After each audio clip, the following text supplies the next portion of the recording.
brothers and sisters in Jesus Christ. We are in the 27th week in the ordinary time. The situation around us may not look ordinary, as the entire humanity is puzzled at a tiny microscopic virus, COVID-19. The readings today tell us a fact about the human person, that the basic human nature doesn't change. What happened at creation, during the Exodus, during the prophets, even during the time of Jesus, is continued to happen today. The modern psychologists continue to affirm the truth over and over again by saying that everything about a human person changed over the centuries except the basic human nature. What a person inherited 2000 years ago is same as today, unless the person decides to change. It is about this that both the prophet in the first reading and Jesus in the gospel warning us today.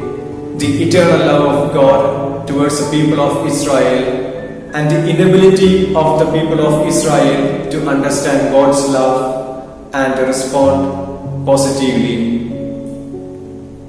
It is one of the major themes that running in the entire Old Testament. In the book of Genesis, we see how God loved our forefathers and how they in turn questioned God and went away from Him by the sin of disobedience. A similar story is repeated in the case of Cain and Abel.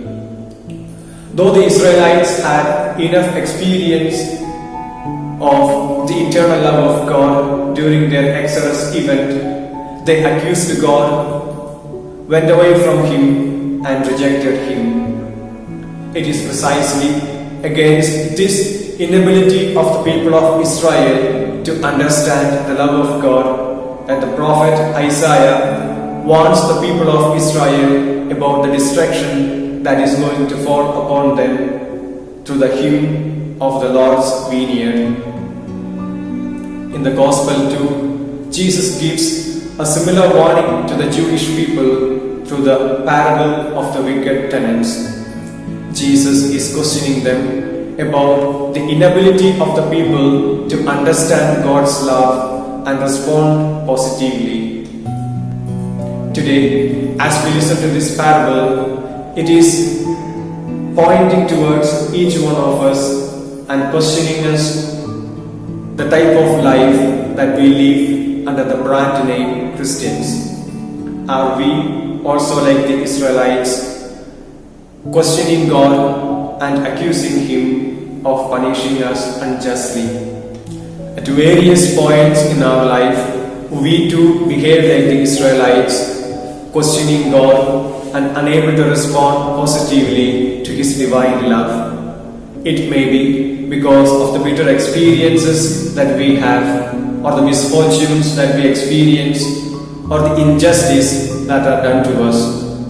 But in all these, we need to change. Because unless and until we change, we can be like the Israelites, going against God, unable to understand His divine mercy and eternal love.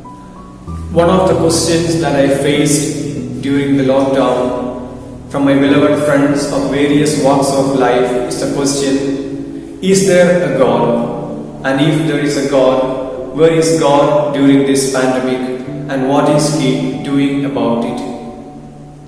It made me think, and reflecting on this, I realized this is one of the questions that is troubling most of us today, and we don't have a right-cut answers to this question. And unless and until we have a right understanding about the pandemic, we can be also like the Israelites, questioning God, being passive during this pandemic. The pandemic should never be seen as a punishment from God, because God, who is love, cannot punish us whom He loves. But it must be seen as an eye-opener for us to realize that we are not the master of our life, and in this era of science and technology, we need to depend on God for our ultimate survival. Looking from another perspective, this pandemic can also be seen as an opportunity given to each one of us to mend our broken relationship.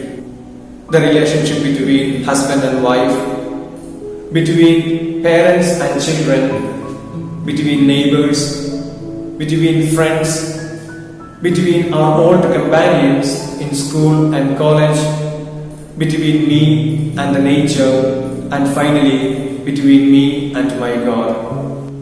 I am sure this lockdown has helped most of us to rebuild our relationship with God, with others, with the nature, and finally with our own self.